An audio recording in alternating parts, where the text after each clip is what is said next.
Subcommittee on Energy and Mineral Resources will come to order. This subcommittee, or our subcommittee today, is meeting today. First of all, I want to thank the panel before I even begin. Thank you for coming. I look forward to it. Thanks those here on the dais also. I look forward to a very interesting discussion today. And our subcommittee today is meeting to hear testimony on the future of the federal coal program. Under Committee Rule 4F, any oral opening statements at hearings are limited to the chair and the ranking minority member or their designee. I'm going to ask unanimous consent that all members' opening statements be made part of the hearing record if they are submitted to the subcommittee clerk by 5 p.m. today. Hearing no objection, so ordered. To begin, I want to, as I just said, I want to thank the witnesses. I've already done that, but I can thank you again. We're talking about the future of the federal coal program today, but the program itself, I believe, is very much stuck in the past, creaking along on broken and outdated procedures that were established 40 years ago, while promoting a highly polluting fuel that is quickly being surpassed by natural gas and by renewable energy. I think the coal program, the federal coal program, currently ignores the effects of coal on our climate and the future of Americans who are losing their livelihoods as coal disappears. So there are two things that I'm most focused on. What's going to happen to those workers and those communities, and what's the effect of coal on our climate. And this federal coal program does not reflect the reality of today's energy economy or the dynamics of the modern coal market. Over the past decade, coal in the United States has dropped by by nearly 40%. And it's not just in this country that coal is waning. Many European countries are on track to quit coal entirely. For example, one of the major economies that was based on coal was the German economy. The Germans will be completely off coal in a short time. And even China has reduced its coal use over the past 5 years. In some cases, this is driven by efforts to reduce greenhouse gas emissions. But for the most part, and particularly in this country, it's basic economics. Unfortunately, our administration doesn't set our energy policy with basic economics or by science. Instead, it's based upon the wish lists of fossil fuel company executives. One by one, the administration has checked items off that wish list, each time declaring that the war on coal is over. A thoughtful review of how we lease coal on public lands, that's been killed. An acknowledgement that the federal coal program contributes to climate change, that's gone. A regulation to close loopholes that allows coal companies to pay less than their fair share of royalties to the American people, that was almost gone until a judge found that it was repealed illegally. But even with those actions, coal continues to decline. Cheap natural gas and increasingly cheap renewable energies are simply driving coal out of the marketplace.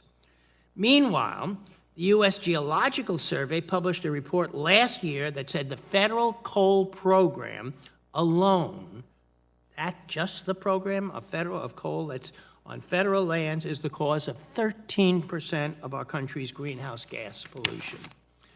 We also have ample evidence in the form of reports from the Government Accounting Office and the Interior Department's Inspector General that our federal coal leasing system is fundamentally flawed. It's a system where 90% of the so-called competitive lease sales only have one bidder, and royalties can be set outrageously low. A system with inadequate bonding requirements that leaves taxpayers at risk of picking up the tab for mine cleanups is also what we have. It's a system that fails to account for the climate impacts of the federal coal program. This federal coal program is simply not smart for the taxpayers or for ensuring that we leave a recognizable world for our children and our grandchildren. The fact is that coal is not coming back, and that climate change is not going away. Rather than continue to prop up the declining coal industry, we must work to prevent climate change and to help, as I pointed out earlier, talked about it, states, towns, and obviously the workers that have historically depended upon coal begin to prepare for the new economic realities. Workers in communities who are being hit hard by the decline of coal need new opportunities and diversified economies, and they need them now. And it's urgent that we account for the climate costs of federal coal, and to do that now. We could do this in the same haphazard way that we've managed the federal coal program over the past few decades. Or we can consider phasing out the federal coal program in a reasonable, thoughtful way that protects workers, guarantees mine cleanup, and addresses climate change. With that, I look forward to the testimony from our witnesses, and I now recognize Ranking Member Gosar for his opening statement. Thank you, Mr. Chairman, and thank the panelists for coming in today. Coal mining is essential to American energy security, providing an affordable, reliable source of baseload power to families across the country. Coal mining also employs over 53,000 people, including regions of the country experiencing economic hardships like Appalachia. The Bureau of Land Management, or BLM, is responsible for coal leasing on over 570 million acres of federally owned land, primarily in western states, as well as monitoring production to ensure economic recovery of public coal resources. Coal production is the third largest energy revenue producer for the federal government, creating over $561 million in non-tax revenue. However, stringent new federal coal leases put in place by then-Secretary Jewell saw a decrease in domestic coal revenues. Thousands of miners lost their jobs as a result of this downturn. In 2017, Secretary Zinke made the common-sense decision to lift the unnecessary, expensive moratorium and allow new leases to resume. My colleagues across the aisle have suggested this decision somehow failed to consider environmental impacts of the federal coal program. But in fact, this industry is one of the most highly regulated in the country. Thorough regulations, both state and federal, have been in place since the enactment of the Surface Mining Control and Reclamation Act, or SMCRA, in the 70s, with projects requiring multiple permits and licenses before operations can go forward. And of course, coal mining must also comply with federal environmental statutes, including the Clean Air Act and the Clean Water Act. We've heard a lot about alternatives to conventional energy sources like coal in this committee and this Congress. I'm a strong supporter of all the above energy sources, but there are a few things I'd like to point out. The first is affordability. Coal is one of the most cost-effective sources of energy out there. Renewables like wind and solar are heavily subsidized, with ratepayers ultimately paying the price for policymakers' decisions. Second, while we have seen significant growth in renewables in recent years, the sector is decades away from being able to support even small portions of the country on its own. Battery storage and transmission technology in particular make it necessary to maintain baseload power when renewables are in use. As we saw during the polar vortex earlier this year, sudden surges in energy demand must be prepared for, and circumstances like severe weather can prevent renewables from producing power communities need. As we discuss the federal coal program today, there's another aspect of the conversation on energy security that we can't forget. Policies that try to block the use of American coal do nothing to change existing energy demand. Despite our significant domestic resources, many regions of the country actually import large amounts of coal from other countries. As our regulations become more and more needlessly strict, American coal will be made more expensive, and our energy markets will inevitably turn to cheaper foreign countries to fill the gap. The United States has some of the best environmental and labor standards in the world that far exceed the standards in countries like Colombia and Indonesia, where we imported 83% of our coal in fiscal year 2018. While we're on the topic of foreign markets, let's talk a little about coal exports. In 2018, the U.S. exported 116 million tons of coal, the highest level in 5 years. Growth in international markets has been fast, particularly in Asia and India, Projections to 2040 show growth in global energy demand, particularly in China, India, and other Asian nations, which all show a strong continuing reliance on coal in the coming decades. The economic impact of exporting coal to international markets is clear. In 2017, exports in Asia more than doubled, and American coal exports increased by 61%. As international demand for coal is expected to stay strong in the coming years and decades, the United States should meet the demand with a consistent, well-priced supply. The federal coal program is an economic driver, both for the mining communities and for the country as a whole. A new moratorium on federal coal would hurt our nation's ability to domestically source reliable, low-cost energy and could seriously harm the local communities that rely on good-paying coal mining jobs that they provide. Thanks to the witnesses for being here today, and I yield back. With that, I look forward to the testimony from our witnesses, and I'm now going to introduce them. First, we have Ms. Brandy Collender, Head of External Relations, Diversity, and Inclusion at Charter Communications, and former DOI Deputy Assistant Secretary for Land and Minerals Management. Next, we have Mr. Steve Charter from the Northern Plains Research Council and a rancher from Shepherd, Montana. Then we have Dr. Jim Stock, who is a professor of political economy at Harvard University. And then we have Mr. Hal Quinn, who is president of the National Mining Association. Let me remind all the witnesses that they must limit their oral statements to 5 minutes, but that their entire statement will appear in the hearing record. When you begin, the lights on the witness table will turn green. After 4 minutes, the yellow light will come on. Your time will have expired when the red light comes on, and I'll ask you to please complete the statement that you're making. I will allow the entire panel to testify before questioning the witnesses. The chair now recognizes Ms. Collender to testify. Welcome to the committee. Thank you. Mr. Chairman and members of the subcommittee, thank you for inviting me to testify on the future of the federal coal program. Today, I appear before you as a public citizen in my personal capacity, having had the incredible opportunity to serve my country as the former Deputy Assistant Secretary for Land and Minerals Management at the Department of the Interior.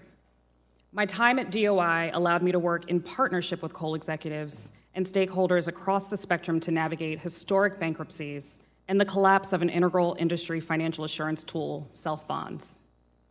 It was in working together that we did our best to address the human impact of market forces on our energy dependence.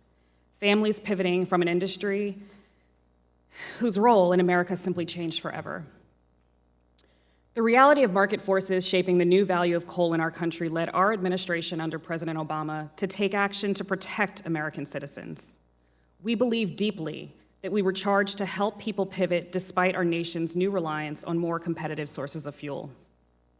My testimony will focus on 2 areas. First, insufficient bonding, and the second, the human impact of assisting transition communities. Self-bonds are a mechanism that enable the coal industry to operate with the protection of a subsidy that allows coal companies to self-insure the environmental cost of mine reclamation instead of setting aside the actual cash or collateral to cover these costs. Federal law under SMCRA requires coal companies to be responsible for spent mines, ordinarily covered using cash, surety bonds, or other financing to cover the future cleanup costs. On August 5th of 2016, OSMRE put forth a self-bonding advisory, which specified that state regulatory authorities should, quote, not accept new or additional self-bonds until coal production and consumption market conditions reach equilibrium, not likely to occur until at least 2021. The future of the federal coal program should take into account this advisory and extend this date to reflect continuing market shifts. Between 2015 to 2016, 5 coal companies filed for bankruptcy. Of those 5, 3 were the largest coal-producing companies in our country. These 3 companies alone had a combined $2.2 billion in self-bonding liabilities when they filed for bankruptcy over a 13-month span. And just last week, on July 2nd, 2 new coal mines in Wyoming closed, sending 700 workers home Monday afternoon indefinitely.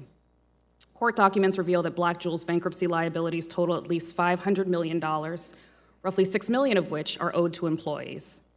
A day later, on July 3rd, a federal judge approved interim emergency funding of $5 million on the condition that Black Jewel's CEO resign. Without this funding, it's unclear how local officials would have dealt with the fire at the abandoned mine on Black Jewel's property. American citizens deserve protection from these exposures. The drafting of the Reclaim Act was a measure designed to address the human impact of coal's transition.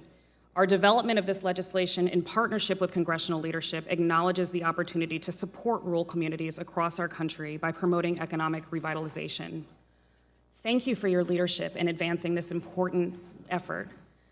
My written testimony offers other areas to empower Americans for your consideration, including energy efficiency, concurrent reclamation practices, and reforestation. But by way of example, according to the American Council for an Energy Efficient Economy, approximately 41% of households in rural areas have incomes below 200% of the federal poverty level. And that equates to about $49,200 for a family of four based on 2017. A real investment in energy efficiency as part of this transition must be included in evaluating the future of our federal coal program. Finally, we must take notice of how other industries that enable our coal production are planning for the future. Last week, Chubb Limited, the world's largest publicly traded property and casualty insurance company, announced that they will no longer underwrite new risks for companies that are generating more than 30% of their revenues for thermal coal mining. The future of our federal coal program has to account for the impact of other industries that are preparing for a transition to a low-carbon economy. The future of work in America is an evolving discussion as we watch the technology in our society scale and a shift in our energy resource dependence move away from coal to natural gas and renewable energy. This problem does not rest at the doorstep of rural America exclusively, as the ecosystem impacts of coal are broad and diverse. Both rural and urban citizens are vulnerable to the impacts of coal mining from pollution, health, and economic development opportunities. A futuristic federal coal program would take a holistic approach to fully accounting for these impacts through a study, policy reforms, and funding. We must properly value the actual cost of coal today in our society and provide citizens with new skill sets for an American energy infrastructure that will generate reliable energy while competing with market forces for generations to come. Thank you for your time and consideration today. Thank you, Ms. Colander.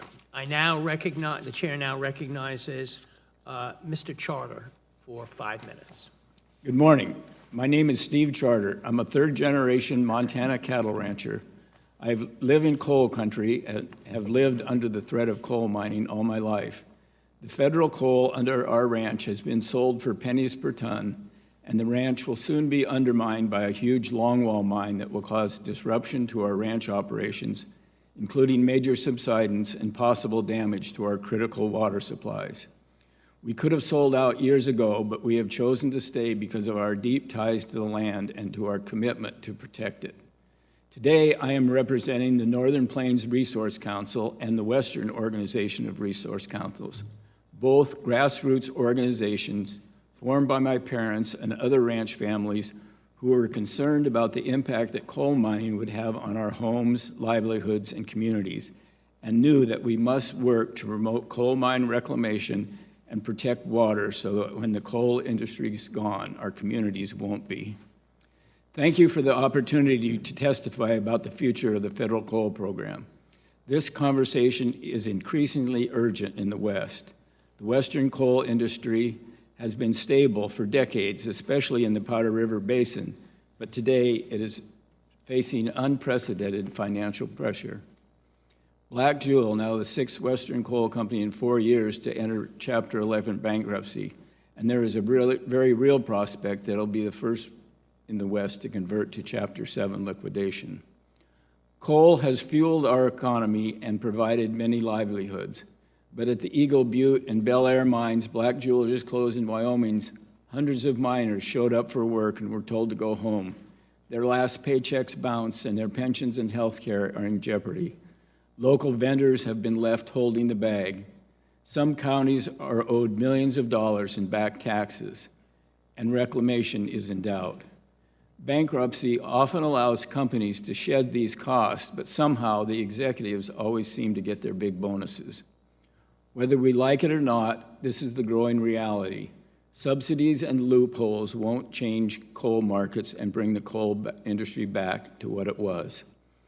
As the subcommittee considers the future of the federal coal program, we ask you to focus on three things. There is more information on these points in my written testimony. First, it is critical to ensure that bonding and reclamation requirements will result in complete and timely restoration of land and water. In addition to restoring resources that are critical to future uses of the land and economic activity, reclamation requires a workforce that can help to mitigate the impacts of layoffs, providing dozens or hundreds of jobs for years that can provide a bridge to other employment or retirement. While state and federal laws require restoration of mined lands, reclamation is not guaranteed. With the longwall mine under our ranch, the company will have to reclaim areas affected by subsidence, but we are most concerned about whether they can and will replace the water resources that are critical to our ranching operation relies on. We also urge the subcommittee to update the federal coal program to adjust to today's markets, energy sources, and understanding of coal's impacts to ensure a fair return to the American public and to minimize costs of coal's decline on communities, workers, and taxpayers. The federal coal program was last updated in 1970 and 1980 when the country was recovering from an energy crisis and focused on expanding domestic energy supplies as quickly as possible and keeping energy costs down. The government intentionally kept coal valuations and royalty rates low. Today, we still have an interest in promoting domestic energy production and keeping costs down, but we have other energy sources, and our understanding of coal's environmental, social, economic, and climate impacts has grown considerably.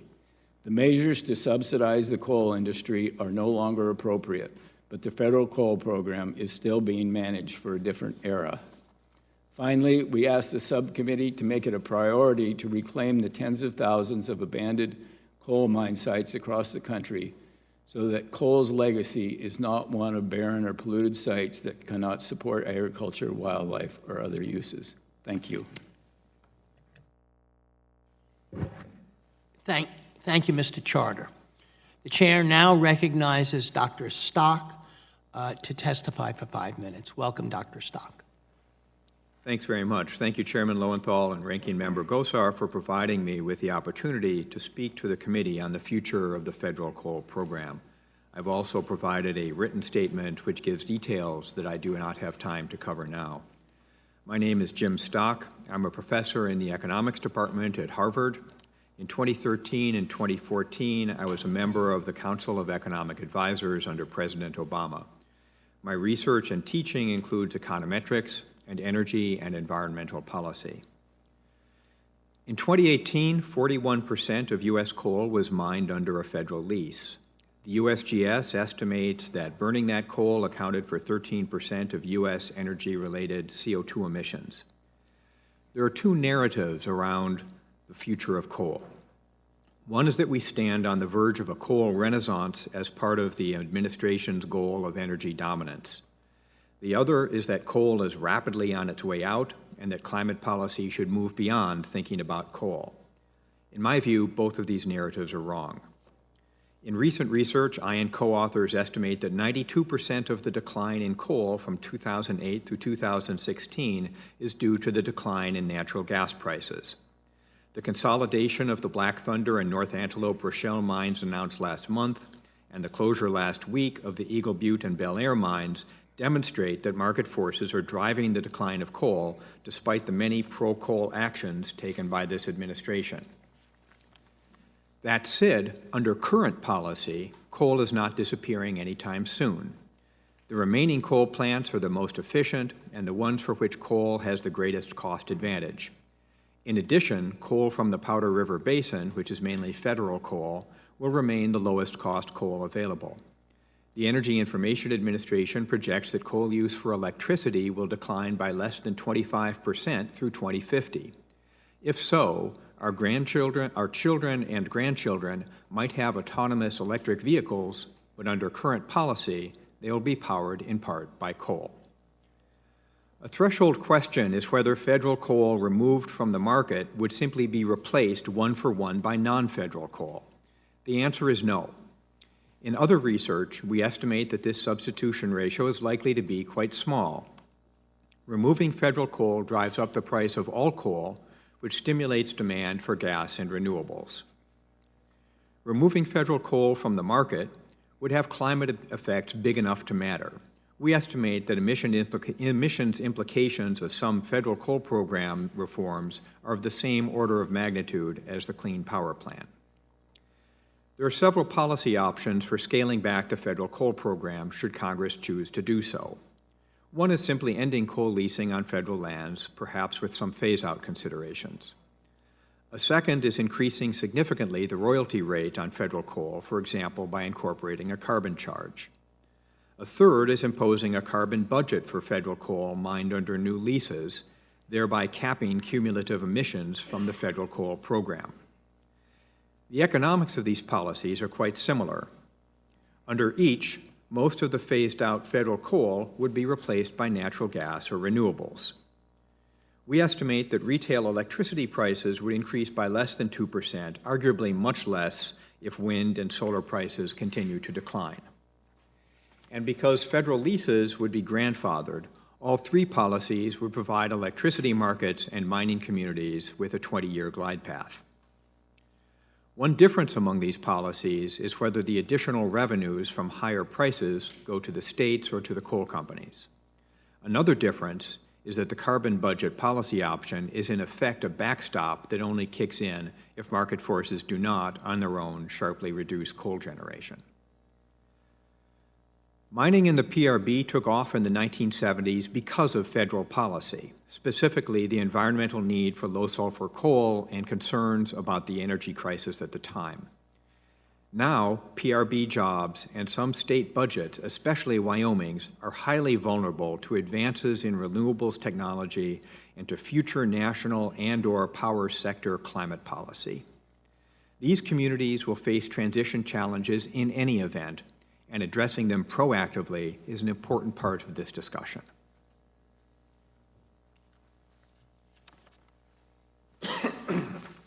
Thank you, Dr. Stock. The chair now recognizes Mr. Quinn to testify. Thank you, Mr. Chairman, Ranking Member Gosar, members of the subcommittee. Good morning. My name is Hal Quinn. I'm the President and Chief Executive Officer of the National Mining Association. The federal coal program has been a national energy and economic success story by almost any measure. It provides hundreds of millions of dollars in federal, state, and local revenue each year and provides low-cost, reliable energy for all Americans. Federal coal powered the build-out of urban centers from Denver to Phoenix, and its electricity was able to pump, transport, and treat water for municipal, industrial, and agricultural uses from California to Nebraska. The states with federal coal development have experienced job and wage growth that exceeded the national average, often 2 to 3 times through the entire United States. In Campbell County, Wyoming, for example, employment grew 460%, while income growth was 740% since the 1970s. The federal revenues from royalties, bonus bids, and rentals exceeded $1 billion annually between 2006 and 2016, and half that was returned to the states and localities. Now, despite this positive contribution, the coal program became subject to an orchestrated barrage of unsubstantiated criticism that the program does not provide a fair return to the public. For sound reasons, these claims, along with the request for a leasing moratorium, were rejected for over 6 years by Secretary of Interior Ken Salazar and his successor, Secretary Sally Jewell. However, in 2016, Secretary Jewell did an about-face and imposed a moratorium relying upon the menu of discredited claims previously rejected by her and her predecessor. Let me explain why none of these claims survive an encounter with facts or experience under the program. First off, it's often said that royalty rates are too low. In fact, the current federal royalty rates are anywhere from 30 to 65% higher than royalty rates for private coal transactions. In addition, companies producing federal coal pay bonus bids and surface rentals, features rarely if ever seen in private transactions in the East. A ton of Powder River Basin coal typically carries a royalty and tax burden that equals 38% of the sales price. Another argument is that royalties are not paid on the real market price. Several organizations deceptively claim that royalties are not being paid on the full sales price. They perpetuate this myth by using the total delivered cost of coal to the customer. The royalty, however, applies to the sales price at the mine. That is what the coal producer receives. These other organizations or critics wish to apply the royalty onto the transportation costs and the transaction between the railroad and the customer. The coal producer receives none of those proceeds. It's also claimed that lease sales are not competitive. This argument goes to a more centralized, that a more centralized leasing system would yield better returns. The argument ignores the realities of mature coal fields like the Powder River Basin, posing higher barriers of entry for new mines to compete with established mines with existing infrastructure and scale. Moreover, the experience shows that centralized leasing system used prior to 1990 did not yield more bidders. In fact, only 18% received multiple bids, which is not significantly different than the experience under the current system. Importantly, this claim also disintegrates upon contact with the actual experience. In the current system, bonus bids increased substantially by 700% in the Powder River Basin alone. It's also claimed that these leases do not go into any environmental review, but prior to releasing and prior to mining, each of these leases, as well as the permits, go under 4 stages of review, including the potential greenhouse gas emissions from the leasing action.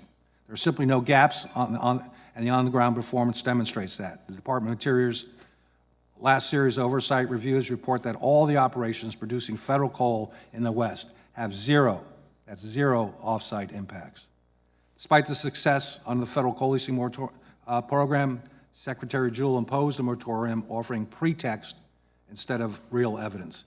If Secretary Jewell really believed that certain issues deserved further evaluation, nothing precluded her from proceeding to do so without imposing a drastic action of a moratorium.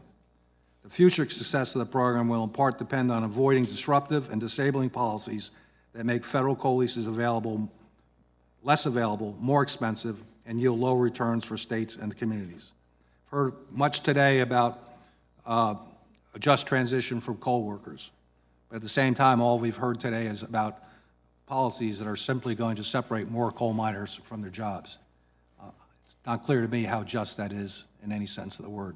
Thank you. Thank you very much. And now we will return to the dais to ask questions. I'm going to call upon Representative Huffman for the first questions, 5 minutes worth of questions. I really want to thank you for holding this hearing. I think it's very important to closely examine the federal coal program. And what I especially appreciate, Mr. Chairman, is that you're not only looking at the environmental and climate impacts of this program and of coal more broadly, but you're doing it in a way that reflects what many of us feel strongly about, that we have a stake in each other and a duty to each other. And so just as we believe we should not be extracting and burning more of these dirty fossil fuels that are hurting the climate and hurting people all over the world, we also should not be abandoning this program or making an abrupt change without reaching out to help those communities who have come to depend on this. So these subjects need to go together, and I think you've framed it very well in this hearing, and the witnesses have touched on this in some very, very important ways. I wanted to ask you, ask the witnesses rather, about an article published in the Stanford Law Review earlier this year, which documents in some pretty stunning detail how some of the largest coal companies in the country, all of them National Mining Association members, have exploited federal bankruptcy laws in order to ditch their federally mandated financial obligations to pay for the health care and retirement benefits of coal miners and the cleanup of mine lands. This is part of helping out those communities that have come to depend on the extraction and burning of coal. When they do that, they shift the cost to the general public. I want to quote directly from the article and then ask that that full article be entered into the record, Mr. Chairman. So this is a quote. Since 2012, 4 of the largest American coal producers have used Chapter 11 to discharge or otherwise avoid approximately $5.2 billion in regulatory debts, $3.2 billion in retiree benefits, and $1.9 billion in environmental liabilities. These regulatory debts constituted 20% of the total debt discharged in the bankruptcies. This means that at least 22% of the liabilities discharged by the largest coal companies were not business debts, but rather liabilities under federal law intended to force companies to mitigate environmental damage and honor pension and health care obligations. This is at pages 883 and 884. So, Mr. Chairman, I would ask unanimous consent that this study be entered into the record. So ordered. All right. So, Mr. Quinn, what the article does not include is how the coal industry, led by your association, has advocated in Congress for ending or reducing coal company contributions to the very federal programs that are faced with higher costs because of this strategy that your members pursue in bankruptcy court. So my question for you, sir, is why should taxpayers continue to subsidize the sale of federal coal to your member companies at below market rates while the coal industry is shifting the cost to the environment and to public health caused by coal mining right back to those same taxpayers? Congressman, first of all, the federal coal is not subsidized. As I testified, the royalty rates are well above prevailing rates in the private sector. And on top of that, they also incur acquisition fees for lease bonus bids and surface rentals, which are rarely, if ever, seen in a private transaction. As far as these liabilities, I'd have to read the article. I'm not aware of the companies I think you must be referring to have left any federal liabilities in terms of reclamation. In fact, despite the fact that they went through bankruptcy, not one defaulted on any reclamation responsibility. I know we heard some testimony about issues about self-bonding. I know in Wyoming they have successfully converted most of that self-bonding to third-party surety or letters of credit. So it's not clear to me what exactly the federal obligations that are being avoided. As far as our concern about certain federal programs, yes, the Abandoned Mine Land Program, we have paid over $12 billion, and most of that has not gone to its particular primary purpose. It's gone instead been wasted on lower priorities. It's now paying for pension and health care funds. It's also in other words, this is another example of a fund in Washington, a wheelbarrow of money never makes it across from one end of the town. Mr. Quinn, I need to reclaim my time. Certainly this article in the Stanford Law Review and this study tells a very, very different story about whether these coal companies are meeting their obligations. Mr. Charter, one of the issues that's been in the news is coal company is the issue of self-bonding and reclamation. I wonder if you could just briefly speak to that for a few seconds.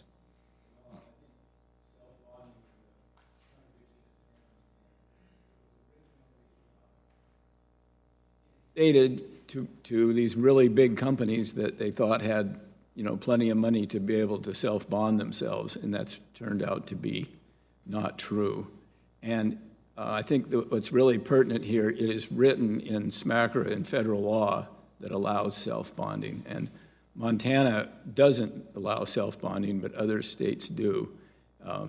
And I think it is imperative that the federal law be changed, and it has to be done by statute to not allow self-bonding. Thank you, sir. Yield back. Thank you, Representative Huffman. I now recognize Representative Lamborn for 5 minutes of questions. Thank you, Mr. Chairman, and thank you for having this hearing. This is a very important topic. I thank all the witnesses for being here. Mr. Quinn, I'd like to ask you a question to start with. When a ton of coal comes out of a western mine, like from Wyoming or Colorado or other states, what are all the various taxes and fees that are assessed on that coal production that go to different levels of government? So you have primarily the federal royalty, but you've also had a previous acquisition payment through the bonus bid, which is also split. You have surface rentals. You have local. You have AML taxes, where most of the AML has been paid from the west, but most of the money has been spent in the east. You have black lung excise tax, same situation. You also have local and state and county. There are severance taxes, production taxes, depends on how they frame it, or ad valorem property taxes and other sales type taxes on top of that. In view of all those taxes, is it legitimate for critics to claim that coal is not paying its own way or is somehow undercharged or subsidized? Well, I think it's deceptive to say that. I don't think it's accurate. And as I indicated earlier, if we take a ton of Powder River Basin coal, every dollar of sale is 38 cents, 36 to 38 cents is going to the federal or state or local governments out of every dollar. A few years ago, I don't know what this last year's numbers are, but the U.S. consumed 1 billion tons of coal. Okay, that sounds like a lot, but China consumed 4 billion tons of coal, 4 times as much. And yet we have people, radical environmentalists, who want to have the U.S. do the work of the entire world. And yet we only produce 15% of the world's carbon emissions. And over the last 20 years, we've had the biggest reduction of any country in terms of carbon emissions. A lot of that's the fracking revolution. But anyway, but new technology is being R&D'd for coal as well. And I'm optimistic about what technology can do to make emissions cleaner. Now, with all that in mind, we have presidential candidates on the Democratic side that are, some of them are calling for a moratorium on all fossil fuel production on federal lands, coal, gas, oil, et cetera. What would that do, Mr. Quinn, if that kind of policy were put into place to the governments of these western states if there was this kind of moratorium? Well, we were paying over $1 billion annually out of just 8 states from coal, so you multiply that many times when you throw in the oil and gas program. So the idea of this going from fuel to fuel to eliminate it obviously has economic implications. It has reality problems in terms of our energy security and our energy supply.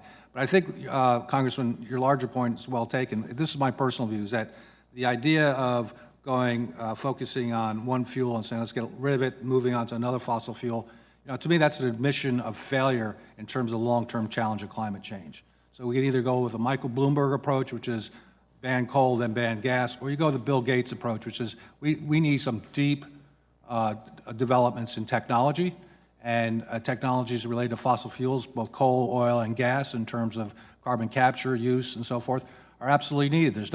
Otherwise we're not going to get there. There's no question about it. It has to happen for it to be successful. Plus, it's a cheaper option as well in the long term. Well, Mr. Quinn, I like that position. I'm a believer in market forces, and if market forces are favoring one type of energy over another, that's the market speaking. And I would prefer that to the government mandate approach, which will distort the market and produce artificial shortages and high prices, which are going to hurt working families in America.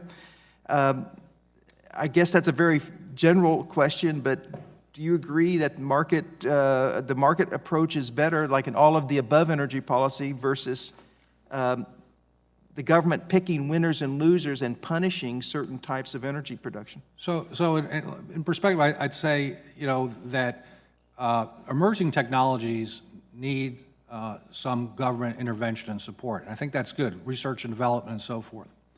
And over time, each technology may require a different timeline. But let's take, for instance, market versus the government. You have production tax credits for renewables that have been in place for 30 some odd years, and they're still in place, notwithstanding the fact that years ago, the generators of that type of electricity said we're competitive, we're grid parity.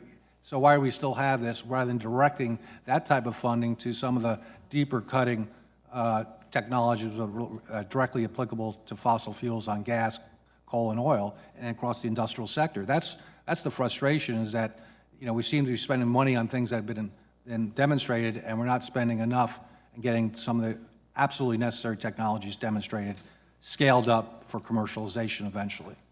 Thank you. Thank you, Mr. Chairman. Thank you, Representative Lambert. I now recognize Representative Delgette for 5 minutes of testimony.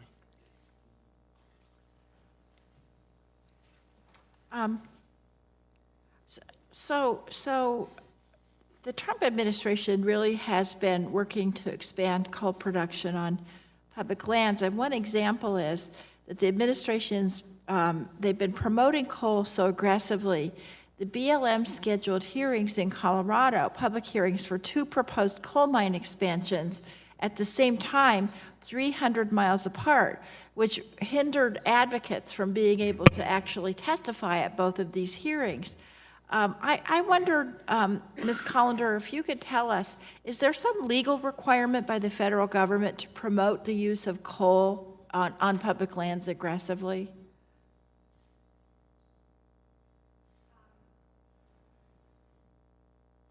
So I would start with the Minerals Leasing Act, and I feel like there is an obligation for competitive bidding. I do acknowledge your concern around being able to access these public hearings and being able to engage.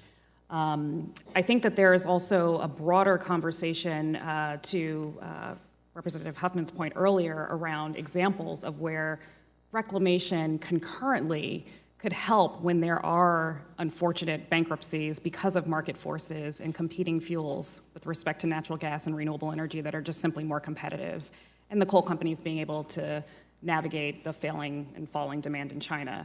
And so I would look to, in agreement with Mr. Quinn, how Wyoming actually provides guidance on self-bonding. They've become much more rigorous in their evaluation, looking at credit ratings, in order to better assess the financial health. And essentially, if the self-bonding advisory that I mentioned during my testimony were fully implemented, all 3 components, these companies would be able to do much more due diligence and be in a much better posture. Right. And it would be better environmentally as well as financially. I want to turn to talk about employment for a minute. The coal mining industry employed about 500,000 people in 1950, and about half of that in 1980, and about half of that again today. And I wanted to ask you, Dr. Stock, would you agree that a lot of the job loss has been due to improvements in productivity and also, as Mr. Lamborn referred to the shale gas revolution? Yeah, so over the long period of time, thanks for the question, Representative. Over the long period of time that you referred to, it's been almost entirely due to productivity improvements before shale gas, so through the early 2000s, and also a shift. Part of that is within mine, improving underground technology and so forth, but part of it is shifting over to the PRB. The PRB has productivity that's 9 or 10 times that of Eastern coal. So as the PRB coal, surface mining coal, substituted for Eastern coal, overall coal productivity improved. Since then, the decline in the coal industry has been it's been partly driven by productivity, but it's mainly been driven by natural gas prices. That's the overall driver of the fracking revolution, and there's an overall consensus on that view. Environmental regulations played a small role, but only a small role. One of the concerns that a lot of people have, and I frankly think they're legitimate concerns, is the transition challenges that coal mining communities have.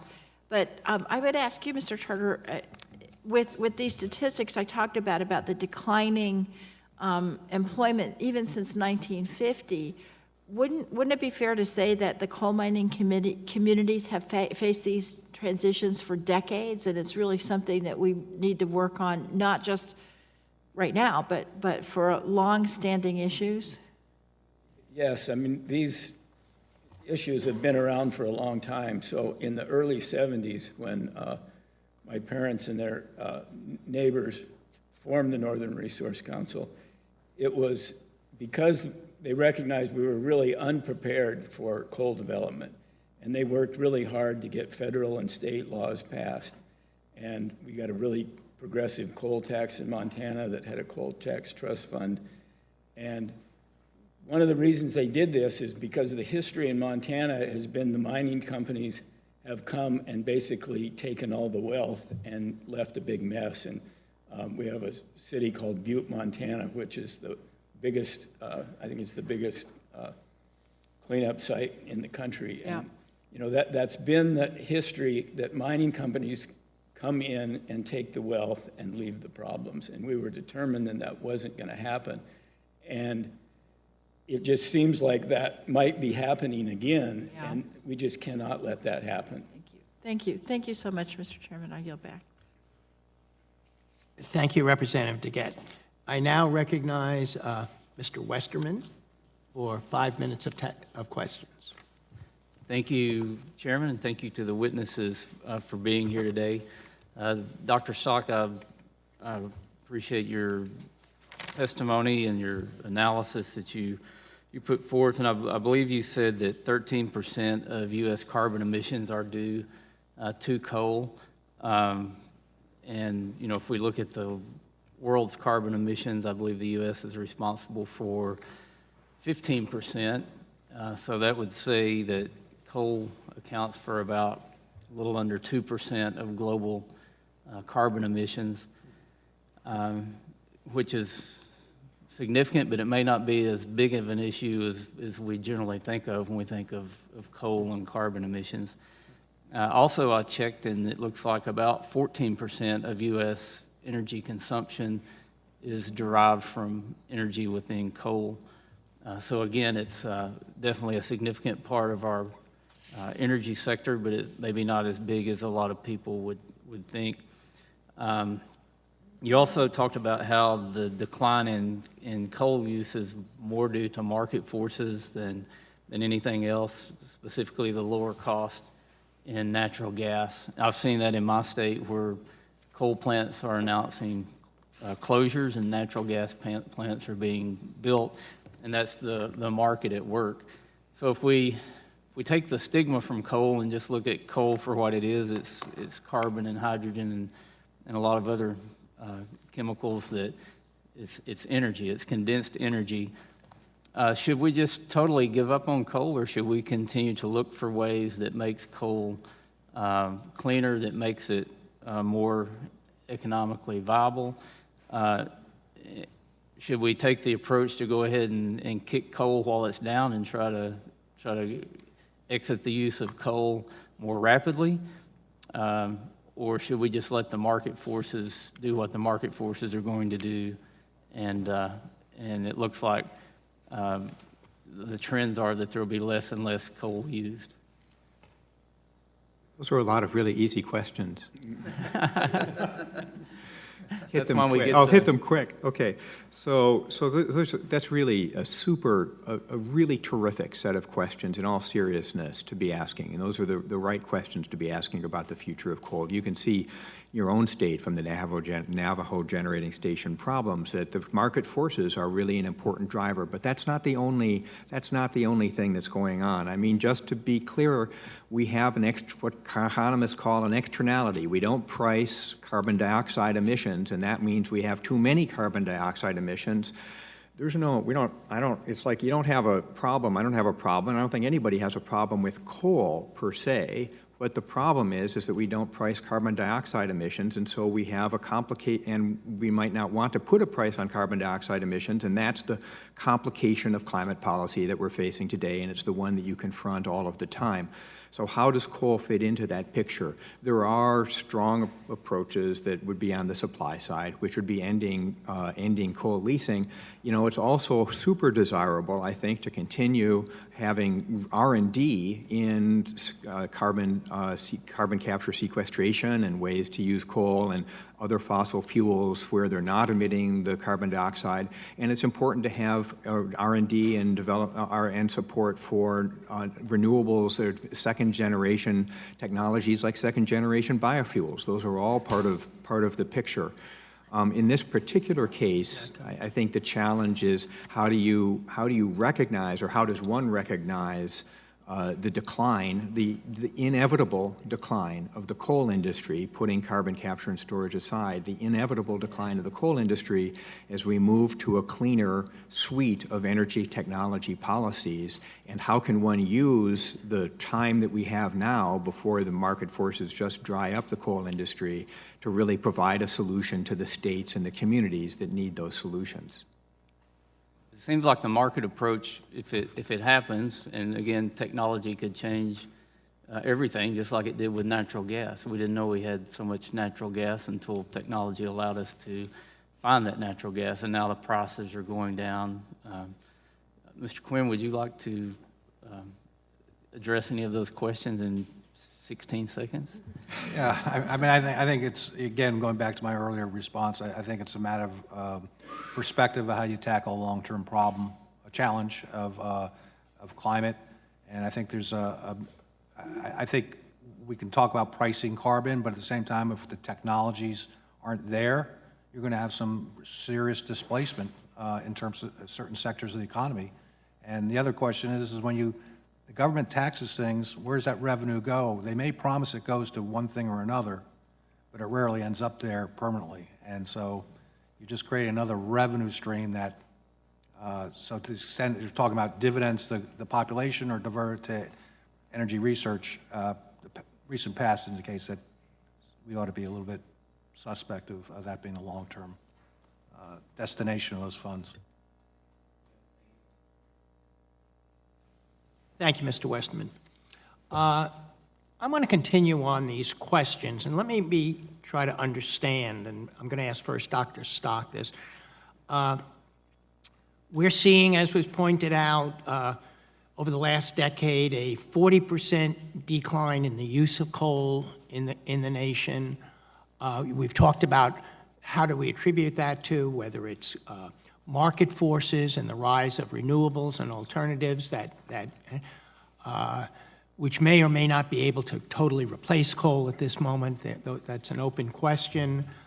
But if I ask you, and also some our greater awareness of some of the impacts of coal, and as you pointed out, there may be ways in which we could reduce CO2 besides eliminating coal. That's an open question, as Mr. Westerman has really talked about. What are the options?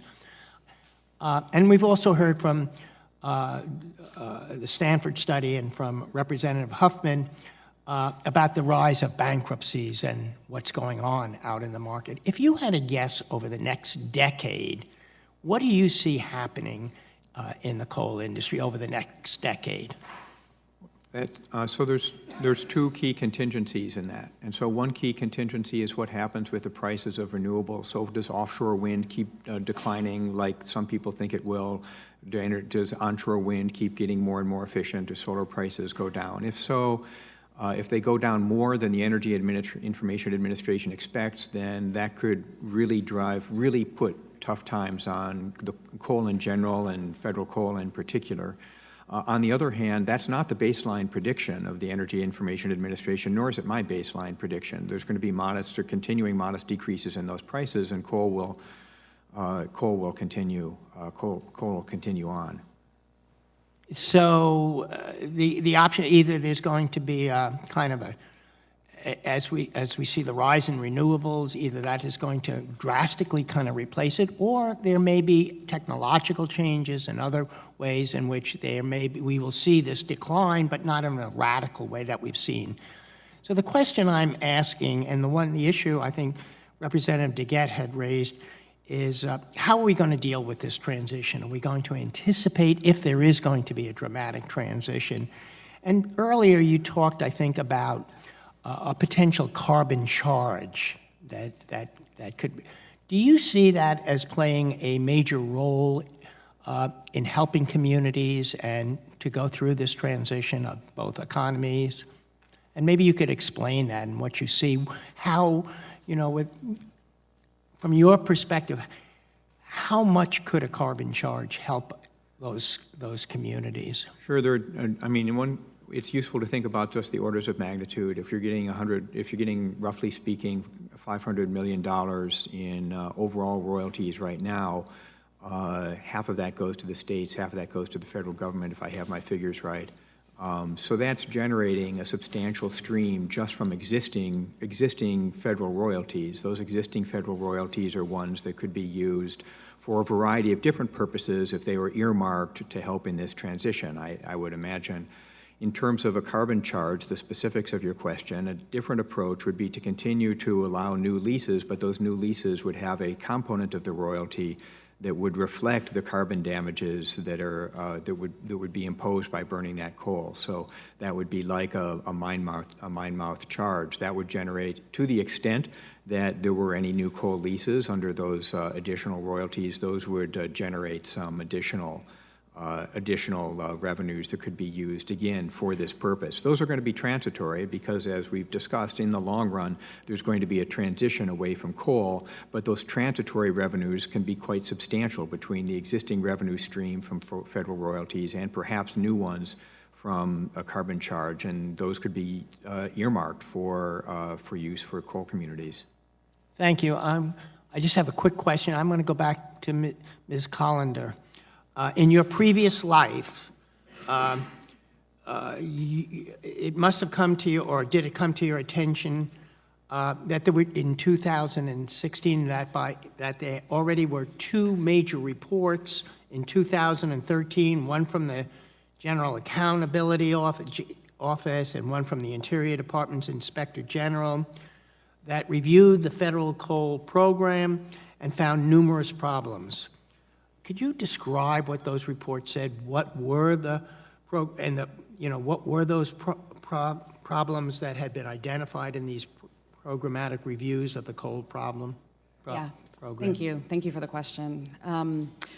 The 2013 OIG and GAO separate audits really were designed to take a deeper dive on BLM's valuation of coal, and part of their assessment indicated that there were more than just procedural adjustments that needed to take place, but that there were systemic flaws, including an apparent absence of competitive bidding or clear procedures for balancing our country's coal demand with various environmental laws.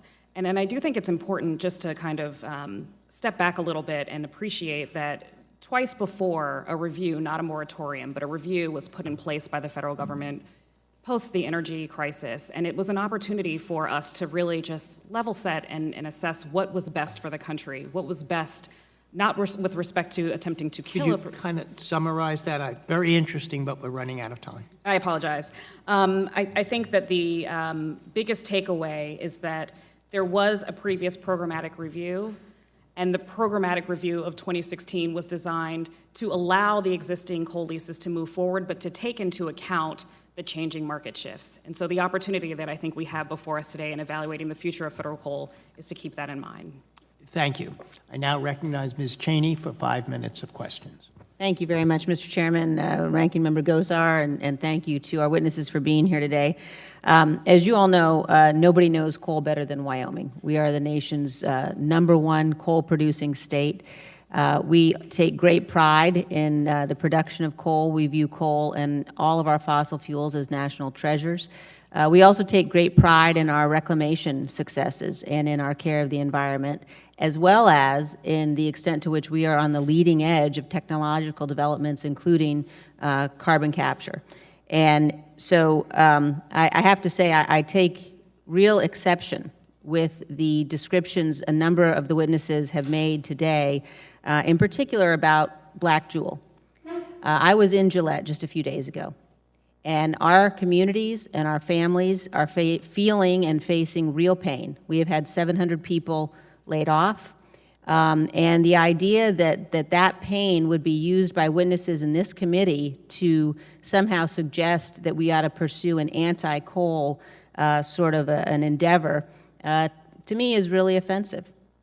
And I can tell you without doubt that my constituents in Gillette, both those who have been laid off as well as their families and their neighbors, would be absolutely and will be appalled when they see that the tragedy that they have faced is being used by people in a hearing room in Washington, D.C.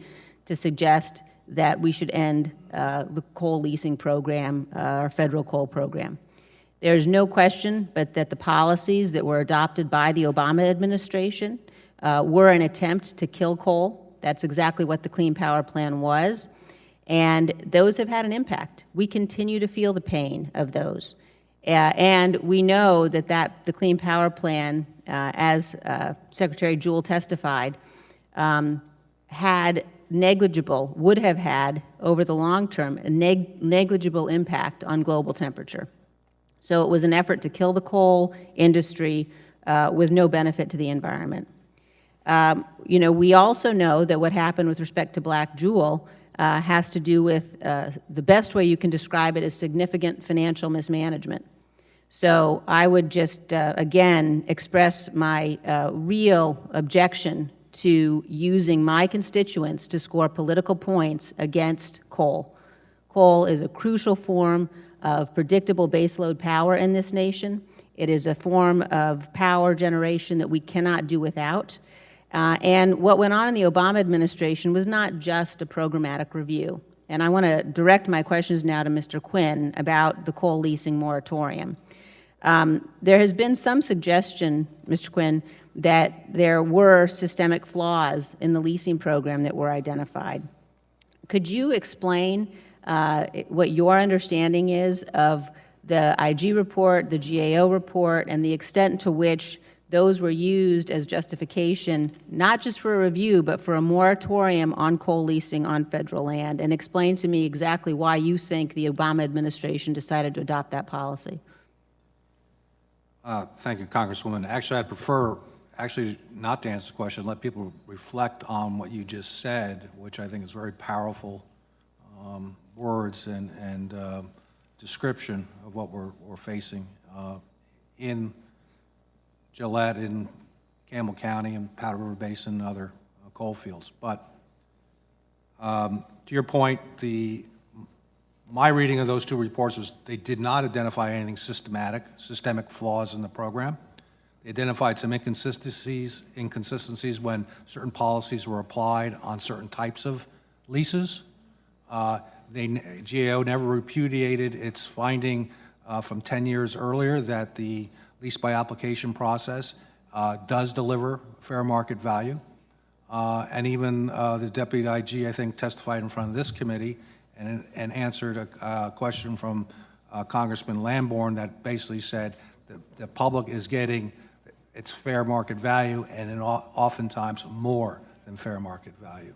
So those reports, and by the way, those reports, the recommendations were already addressed by Department of Interior prior to the leasing moratorium, and the Department of Interior informed Senator Markey at the time that there was no need to have a leasing moratorium, as he requested, to address those flaws. Thank you very much, Mr. Quinn. And let me just end by saying that I think it's important. My colleagues on the other side of the aisle like to talk about the importance of facts. And as we consider these issues, we need to take into account facts. We need to take into account science. We need to take into account families and the people that are involved in the impact of some of this very bad policy that the previous administration imposed. And with that, I yield back. Thank you, Representative Cheney. I now recognize Representative Hearn for 5 minutes of questions. Thank you, Mr. Chairman, Ranking Member Gosar. I tell you, I'm really excited to hear my friends across the aisle recognize that there are free markets and free enterprise, and that competition changes a lot of stuff, and we don't need government intervention to accelerate those. As you all know, the coal mining industry is essential to the American energy sector, employs thousands of people. In spite of all the conversation we've heard today, my colleagues on the other side have continually supported and supported the opposition of development of coal production as a part of the war on fossil fuels, something that we don't talk a lot about now, but the Green New Deal. I want to continue to remind us that's how we started out. Pretty much every committee hearing that I'm in, somehow that finds a committee of jurisdiction. They've pushed various pieces of legislation to impose moratoriums on coal mining and leasing. Mr. Quinn, I want to get right to the questions here. Can you know firsthand what moratorium on coal would do? It's already a difficult business to be in. As you mentioned, Dr. Stock, that natural gas is actually probably the biggest competitor right now that's driving the issues in the coal industry. Mr. Quinn, can you talk to us about the reliability and affordability of coal as compared to other renewables and how moratoriums on coal production would impact our energy markets? Yeah, Congressman, I think, coal and nuclear are two forms of baseload power, 24/7. I think variable sources such as solar and wind, there are going to be issues there in terms of how do you support those variable resources on the grid. And we're seeing studies now that show that getting close to 30% or more penetration, the true economic value of that variable power actually goes down because you have to ramp up other forms to support the grid in terms of its ancillary services, voltage support, and so forth. In terms of natural gas, I don't disagree that natural gas has been a major driver in terms of the competition with coal, but I think it's incorrect to suggest the policy environment has not had a very adverse effect as well. I mean, we're talking about regulations such as the MATS rule, where the Obama administration put in place a rule that admitted would cost $9 billion a year, and yield at best $4 to $6 million in benefits for the very emission they're going after on mercury. So that rule was posing increasing cost on a coal plant of $23 per megawatt hour. So irrespective of gas prices, they were going down. But when you're adding $23 to your cost curve at a power plant, that's a serious issue. And that's why coal plants will close. That's why coal plants will run less and then eventually close, because they're now operating under a very heavy-handed regulatory requirement that even on objective observers would say is not balanced in terms of cost and benefits. Thank you, Mr. Quinn. And we don't always get it right when we try to go interject government into renewables. I remind us all one thing. I've only been in this role for 8 months, and one of the things I find interesting is that we tend to forget our past and remind us all about Solyndra. We can go back and look at that, where we wasted $500 million of the taxpayers' money trying to find and compete with some of our fossil fuel industry. And we can go back and spend a lot of time on that if we'd like. So we don't always get it right when we get the government involved. Mr. Quinn, it's clear that based on the cost effectiveness and reliability of coal cannot be replaced as an energy resource, completely replaced. As I mentioned earlier, the American coal industry creates thousands of important jobs in several of our states with higher labor standards than probably what we've ever seen in the past. If we put this moratorium on, it would have a grave effect on the job market. Do you have any thoughts? I mean, when you're talking with your respective members, if we were to impose more government regulations of what this would do to accelerate failures in the companies that you represent and thereby the job loss that would occur? I mean, I certainly appreciate the chairman in his opening comments concerned about the job losses that are currently happening with the natural supply and demand, free enterprise challenges that are out there. But what would happen if we accelerated this and drove the government farther into your business world? Well, yeah, and specifically with respect to the moratorium, I mean, the concern with that is that we're trying to replace our resource base as we deplete it through production, and this will not allow us to do that, at least in a time frame that's required. And it takes 10 years to get, at least 10 years to get the leasing and permits all together. So it's not like we can go out tomorrow. So that actually affects also financing, tracking capital as well because of the uncertainty. But we could go through a whole host of other policies that occurred from 2009 until departure in 2016, the last one being this moratorium, which really were a major squeeze on coal. And we can argue over what the impacts were, but they had to do with diminishing its market, making it more expensive to use for electricity, at the same time making it more expensive to mine. People forget this administration started off with a moratorium on coal permits in the East right after we received a ruling from a federal court of appeals saying that the permitting process was very sound and so forth. And the Obama administration turned around and issued a moratorium when there was 300 permit applications backlogged at the Army Corps of Engineers. Thank you, Mr. Quinn. Mr. Chairman, I yield back. Thank you, Mr. Hearn, Representative Hearn. I'm going to go through a second round. I haven't. Oh, yes, before we go on, the ranking member. The generous ranking member who allowed all his members to go first.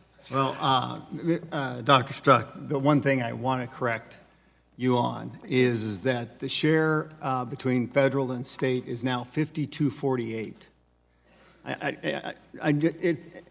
Millions of dollars to states is a big difference. And so I just want to make sure that we get that right. Mr. Quinn, the U.S. exported about 116 million tons of coal in 2018, the highest level in 5 years. Customers in Asia and India are expected to rely more heavily on coal for decades to come. Given the demand for coal, why aren't we exporting more? The market, demand will depend on, obviously, the overseas demand, pricing, and whether U.S. coal can fit into that price spot. And a big part of that also has to do with exchange rates. When the dollar is strong and the Australian dollar is weak, that hurts us. But another big part of it is that, particularly for Western coal, we don't have access to an efficient way to export it. So we're taking most of the coal we're mining in the West and exporting up to Canada, losing value in terms of the jobs that could be created here. There were a number of export terminal projects proposed. They've all been opposed, or all but one have been abandoned.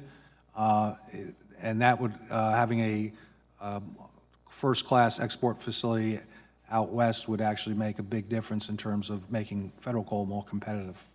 Yeah, now, I'm a believer in all the above tech, for energy policy, because as you mentioned, there's baseload and intermittent type of energy processes. So when the sun doesn't shine, the wind doesn't blow, and technology-wise and percentage-wise with renewables, they're between about 7 and 8% of our total output of energy. So there's no way that the renewables can actually fulfill that gap, particularly when we don't have good battery dynamics. And the other side doesn't want to mine them. I mean, they want to be completely reliant on countries like China that actually reared its head here recently to talk about that they control the market and you better play with us. So I want to go back to technology now because the comment was made about all the different facets that could fulfill parts of this dynamic coal mining. Are rare earths found in coal beds? You can, and there's research going on about harvesting rare earth minerals from coal. A lot of that research is really looking at harvesting it also from coal byproduct. Yep. We recently, as chairman of Western Caucus, we went down to Houston. Can you tell me a little bit about Petronova? Well, Petronova is a very innovative retrofit of an existing power plant. And so that's, I don't know what exactly the capture rate is, but it's fairly high. It's a small, 200 megawatt unit, but I think those are the types of projects that we have to continue to support so we can learn by doing, get the cost down of CCS. Our members at the National Mining Association were all collaborated on the Future Gen Alliance, which was going to be a first of its kind, almost zero emission coal plant. They put their money into it as well, and then the Obama administration pulled the plug on it, and that opportunity went away. So these are emerging technologies. There will be some failures from time to time or setbacks, but I think the challenge we talked about in terms of climate requires that we stay at it, because it's without these technologies, it's not going to happen. We can talk about political challenges with respect to climate, but you have an engineering challenge here. And you can't legislate engineering, so we need to get at this. Well, I want to make sure everybody knows Petronova. So what they're doing is they're capturing any excess gases. What they're doing is they're concentrating them in a pipeline. They're shipping them down to gas fields that have been fracked. They're forcing it into the ground, and what they're actually doing is expunging the rest of the oil and gas. And what's happening is the carbon is condensing into the ground.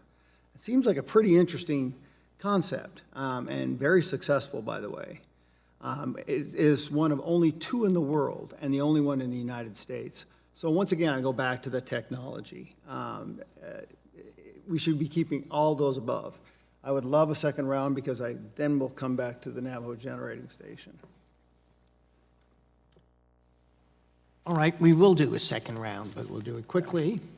And I'm going to go first with the questions because I'm going to have to leave and then allow Representative Huffman to become the chair or take over the chair.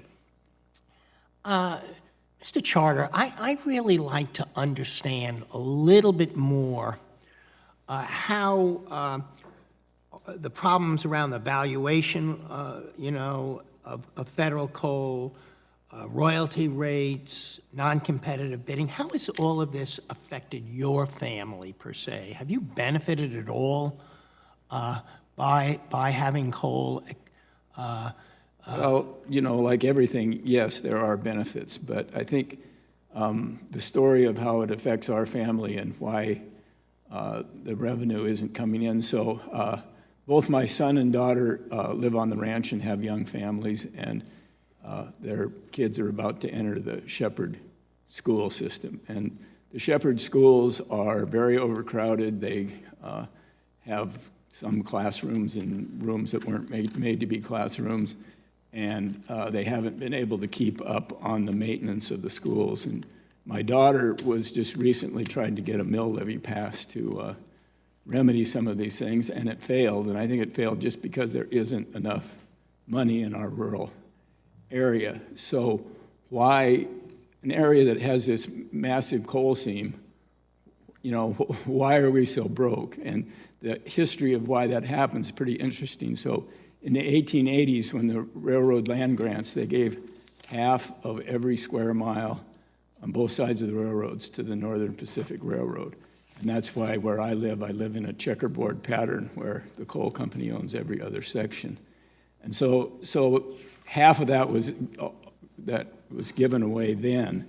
Then in 1990, there was a coal trade with the railroad again, and they got billions of tons of coal for trading for a fishing access site for $0.015 per ton.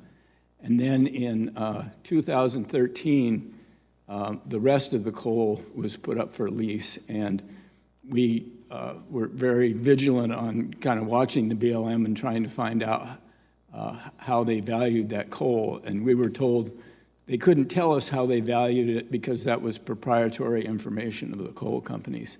And they did reject the first bid, and then they leased the rest of it for 30 cents a ton.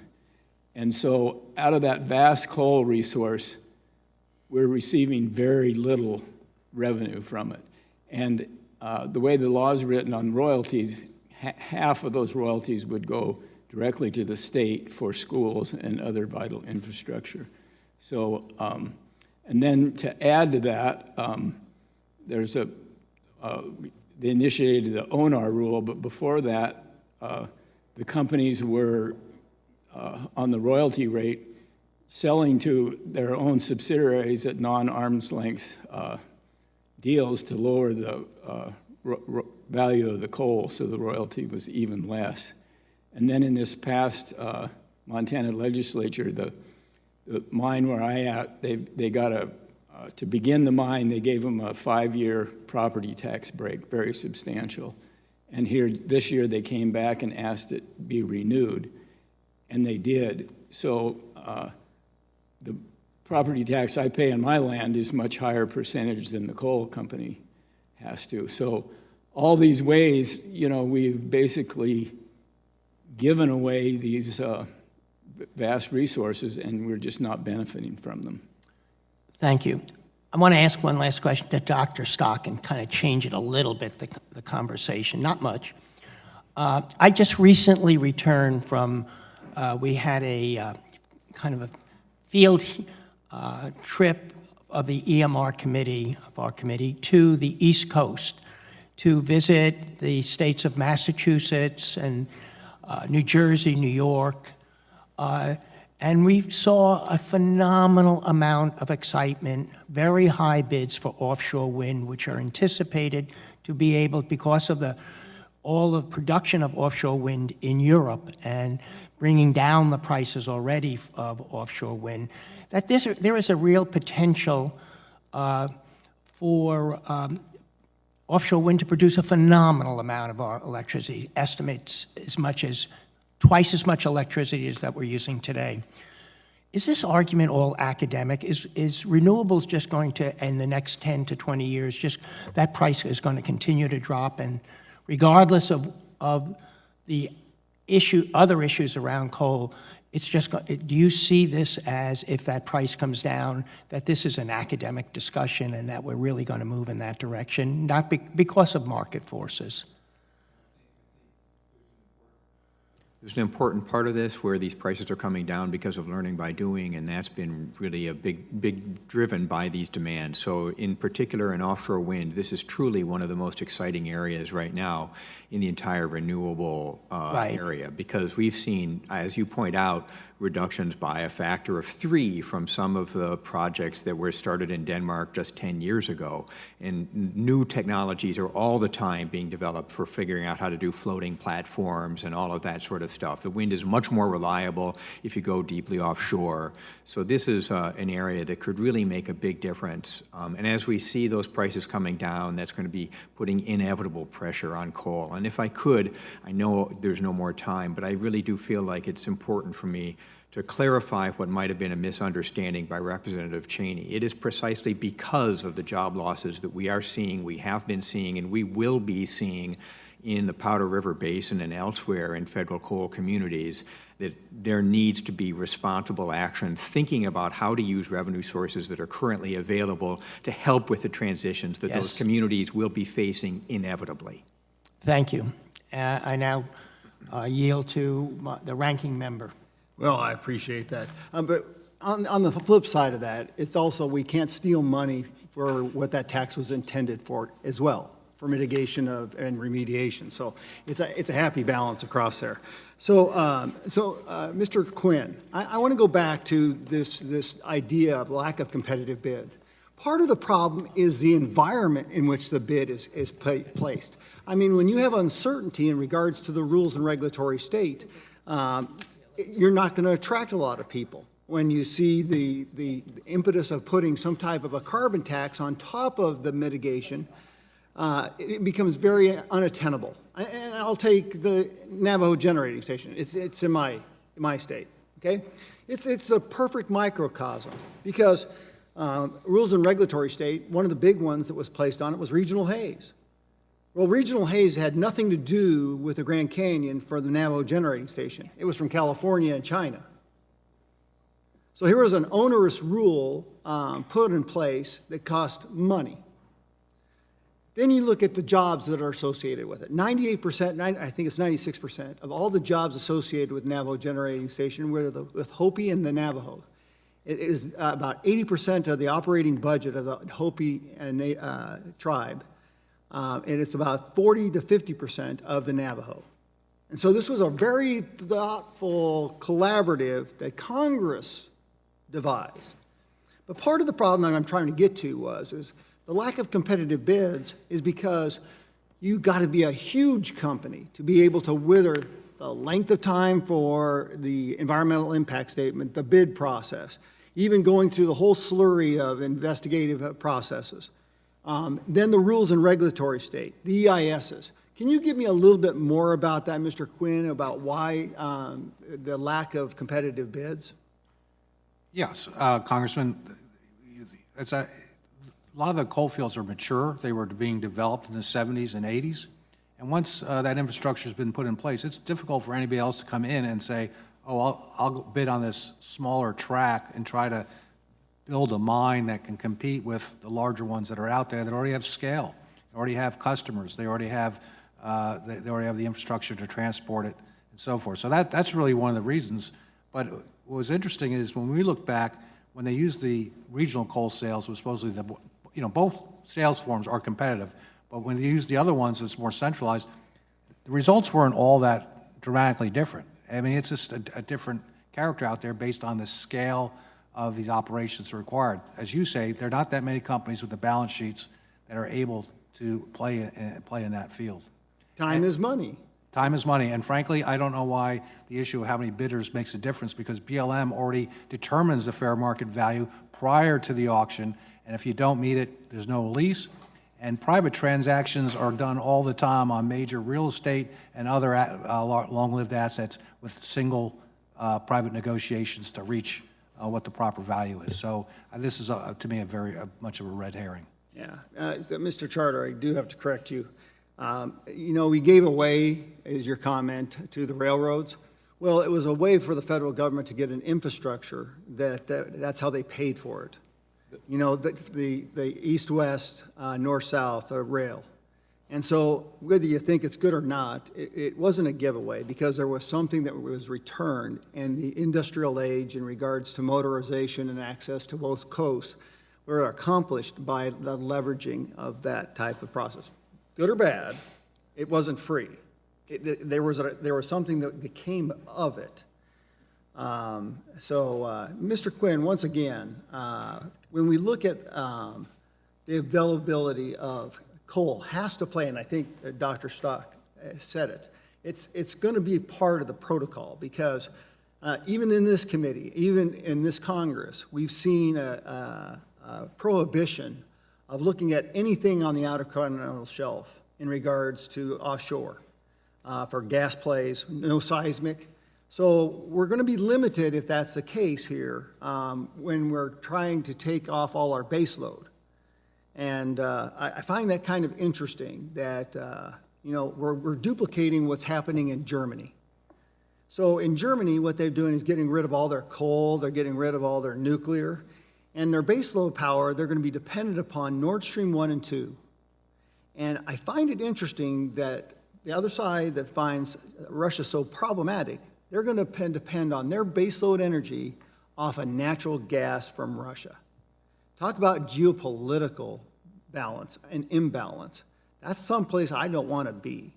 And I think smart, balanced approach, looking at the future, incentivizing R&D, and there's plenty of resources. Any other comments to that?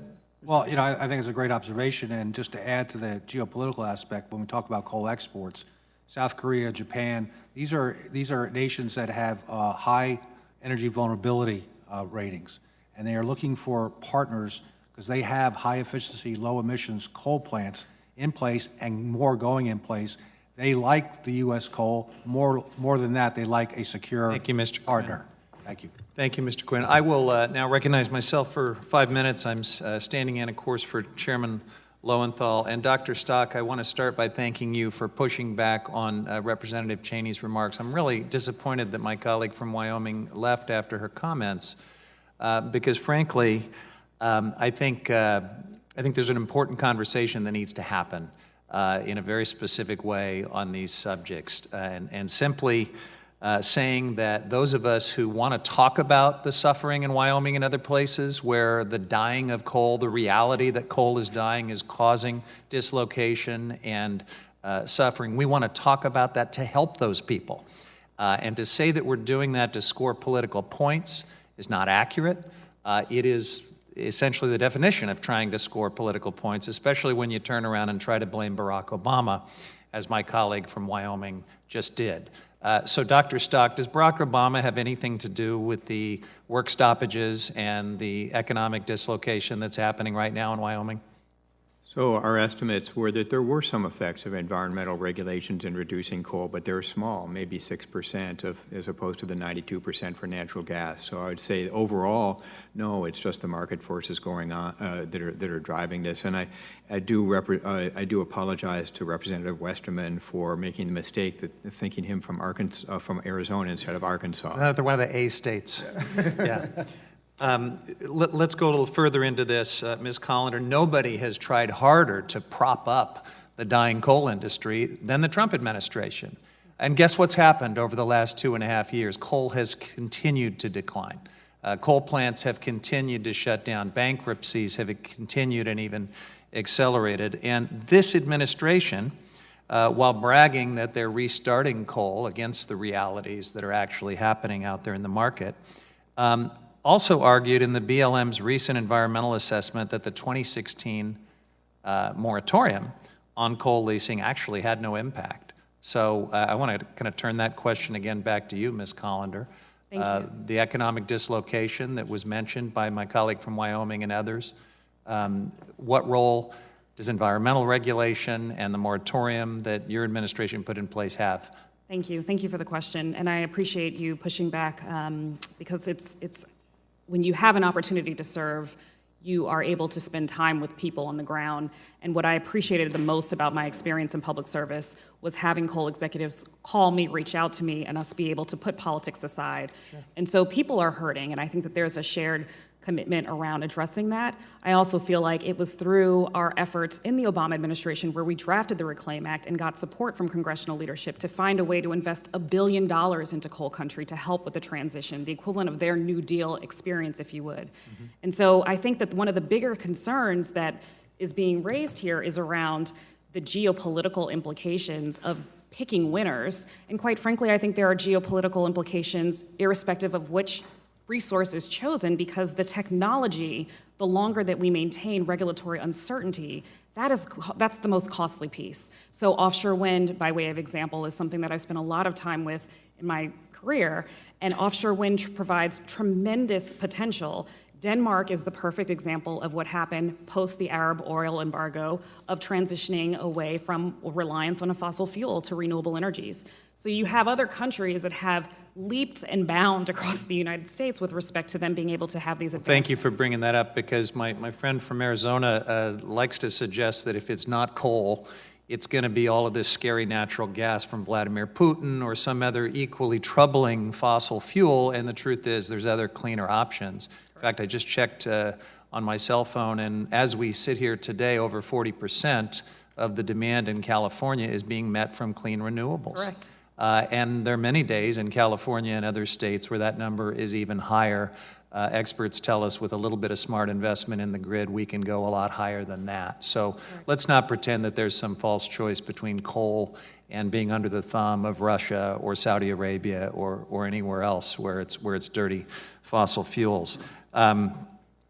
At this point, I have another question, and then I know Mr. Cunningham has arrived and may generously give me a little more time to complete my questioning. But there's one area where I maybe have some common cause with the folks from the coal industry, because sometimes we hear that, as natural gas is driving coal out of business, that's the reality here, that it's clean. In reality, if we simply eliminate coal and replace it with natural gas and don't control methane losses, I'm not sure we've accomplished anything. Because while natural gas does have 50 to 60% less CO2 emissions, the truth is methane is 86 times stronger as a greenhouse gas over a 20-year period than CO2. And studies show that there's somewhere between 1% and 9% fugitive methane loss in the current extraction and distribution and use of natural gas. If at 3.2% methane loss, it's no cleaner than coal. So I actually have some empathy for our friends in the coal industry who are being put out of business by natural gas, in part because there's a perception out there that it's so clean. Dr. Stock, I see you nodding your head, so I'm going to come back to you on this issue, but not before I recognize that I'm out of time and I turn it over to Mr. Cunningham. Thank you, Mr. Chair. I just want to echo all those great points you made, especially how there is the capacity for us to move towards clean, renewable energy. Down in Parris Island, in our district in South Carolina, it's one of the only 2 military bases that makes enlisted Marines, and the only military base in the country that makes female enlisted Marines. And on Parris Island, they have solar panels installed that produce actually more energy than that military base consumes. So they actually export energy out of Parris Island all by solar panels. So working towards that transition. Obviously, it's not going to happen overnight, but I want to thank all of you for attending here, participating. Thank you for traveling. And with that, I yield back the remaining of my time to the chair. I appreciate that, Mr. Cunningham. So, Dr. Stock, do you have any thoughts on this narrative we often hear that natural gas is a clean bridge fuel, other euphemisms, when in fact it may be just as harmful to the climate and the environment as coal? So to be clear, some of the higher numbers, those higher percentages include distribution systems. So where I'm from, Boston has leaky distribution system. It's a real mess, old pipes. That's not actually what we're talking about for natural gas at a modern combustion facility, at a modern combined cycle facility. There the problems come in the natural gas extraction component of this and gas offloadings and so forth. That was one of the aims of the BLM methane rule that was withdrawn, and that's a really important thing to pursue. Normally economists really don't like command and control type regulations. This is an example where command and control type regulations, which by the way is the type of regulation that the new ACE rule is, it's also a command and control regulation. I don't think is appropriate for the power sector. It is appropriate for natural gas production and extraction. One other thing that's come up is whether natural gas is whether coal could be needed as a base load in the context of increasing renewable shares. And that just doesn't make any sense because the nature of renewables is that they're variable, they're not dispatchable, they're intermittent, their marginal cost of production is really low. Whenever it's good time to use renewables, when it's windy, when it's sunny, they're the cheapest thing to do. The problem is, what do you do when they're not available and when you need to have that backup? The right answer isn't baseload coal. It doesn't add up. You need something to fill in the gaps. What's happening is two things. Either natural gas is being dispatched using modern NGCCs and other technologies that can ramp up very quickly, or what's happening, really ironically, is that coal is now being used in cycling. So coal a lot of coal use is actually in the context of cycling to fill in these gaps, which degrades the quality of the coal plant. So there are some coal plants that are getting worse and worse heat rates as a result of the cycling because they're filling in for the low marginal cost renewables. And that's exactly the opposite of some of the discussion we've had today. Well, but wind and solar, at least in the West, actually pair pretty well together in terms of those gaps, right? The sun shines in the day and the wind blows at the night. So we shouldn't overstate the operational challenges presented. And there are also other cleaner gap-filling technologies, and there will be many more in the years ahead.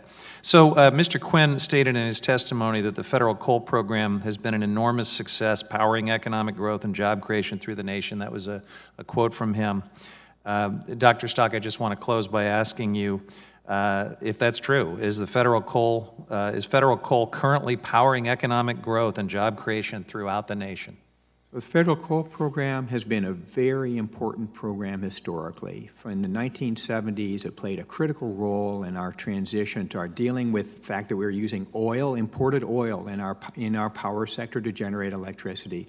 We are using high sulfur coal and having real problems with acid rain.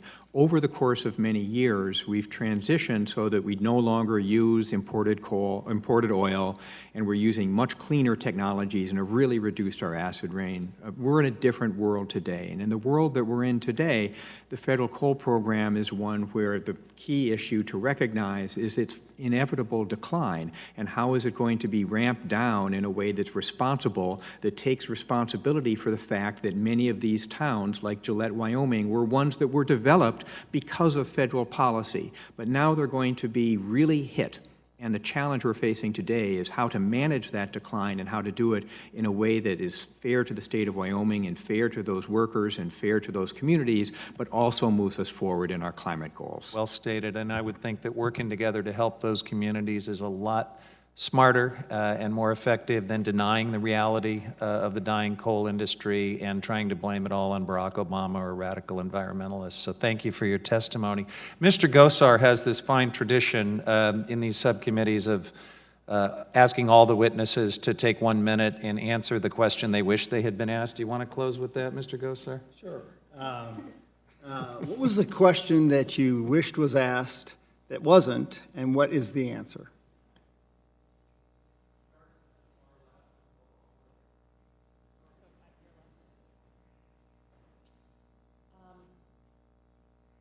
I wished was asked was, how did I feel about my service during the Obama administration? And I have to say that as a New Jersey girl with, roots in Virginia, a coal-producing state, of course, I feel extremely privileged to have spent time working with people irrespective of politics to better understand the implications of their livelihoods and the impact that their livelihoods had, quite frankly, on a very industrial location like New Jersey. As my brother who grew up with asthma, and there are larger implications from a pollution perspective, I got to really know these people. And I wish that I had been asked more about what I think we need to do to help fellow citizens be in a position to make a transition so that they're competitive for the future with respect to different industries that they can be competitive in. And I think that when I did have an opportunity to visit different locations, I often heard about people becoming sort of refugees and moving from state to state to be able to sustain their livelihood. Thank you. Thank you. I guess I'd like to just emphasize a little bit of how important the work this committee does to the lives of people like me and the people in coal country. And these decisions really do make a difference. And, especially with me, the protection of my land and my water, it's just critical. And those are the issues we're talking about today. So I think I'll just end with that. Thank you. The question I would have been great to ask, not necessarily expected, is what's the right combination? How does this fit into climate policy in the big picture?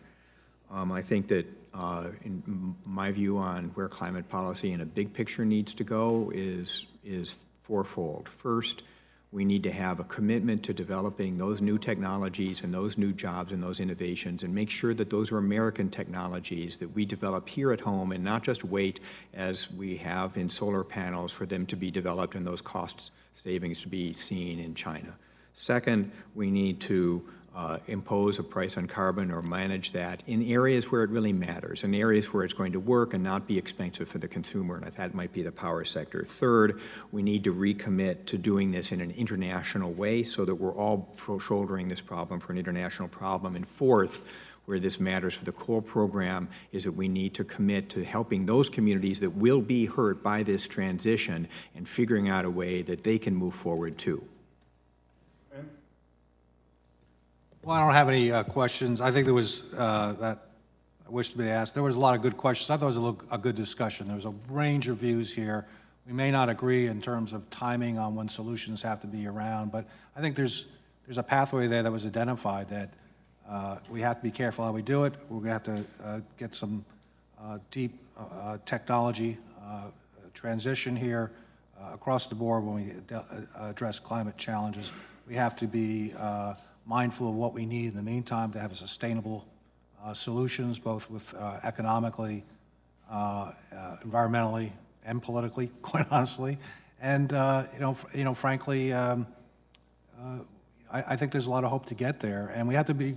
I think everybody on this panel agrees we have to be very mindful and sensitive to the communities. They're going to have changes no matter what the solutions are. So. Thank you for holding the hearing. All right. Thank you, Mr. Gosar. Thanks very much to all of the witnesses. The members of the committee may have some additional questions for you, and we'll ask that you respond to those in writing under Committee Rule 3.0. Members of the committee must submit written questions within 3 business days after this hearing, and we will keep the record open for 10 business days thereafter to allow for your responses. If there's no further business, this committee stands adjourned.